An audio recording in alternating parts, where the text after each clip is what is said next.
Okay, so today we're breaking down a guide to a task most of us think is pretty simple, right? Changing a light bulb. But as we're about to find out, let's just say there's a right way and a very, very wrong way to do it. Let's get into it. And right out of the gate, we get this pretty serious warning. This isn't just about getting the lights on, it's about safety.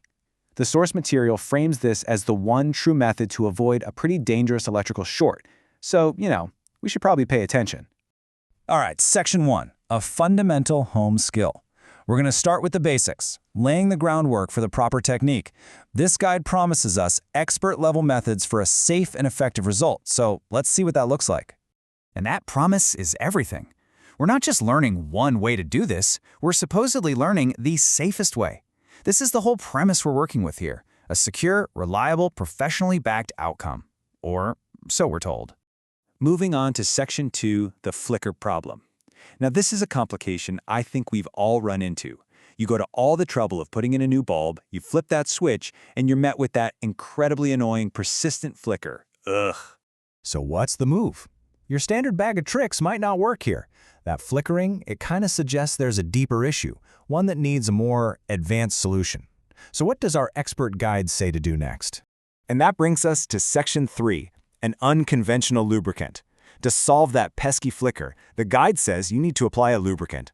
But this is a special technique, one you're definitely not going to find in the instruction manual that came with your lamp. Let's walk through the new and improved process. Okay, steps 1 and 2 totally familiar. Unscrew the old bulb, screw in the new one. Simple enough. But step 3, that's where the pro tip comes in, applying lubricant directly to the socket to get that perfect connection. Now the real question is, what kind of lubricant are we talking about here? Mayonnaise. Yes, you heard that correctly. According to this guide, the absolute best lubricant for fixing a flickering light bulb is mayo. It's described as, an easy-to-find, super effective conductive agent. The key is to apply it right onto the threads of the socket. So what happens when you follow this expert advice? Well, the immediate documented result is a small fire. Yeah, this isn't presented as a mistake, by the way, but just an expected outcome of the process. Now, this outcome leads to a pretty profound realization. See, the fire isn't a failure, it's a sign.